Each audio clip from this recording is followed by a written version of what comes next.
राएंगे तो ना सजाऊंगी। ये गीत सुनना चाहिए कि नहीं? हैं?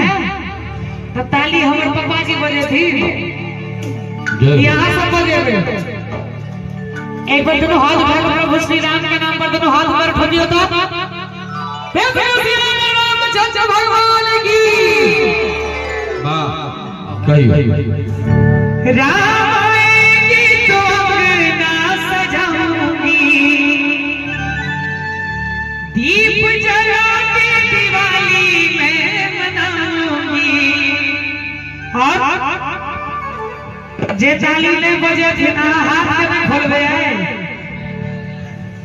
जे ताली ने बजे थे तिनकी साथों में क्लास पढ़े लिखे गए थे कि ना? आई के परवाह छो, विद्या के परवाह छो। हां ताली नहीं बजे भी तना हो जेतो। मेरी झोपड़ी के भाग आज जागी जाएंगे। मेरे झोपड़ी के भाग आज जागी जाएंगे।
Shut up!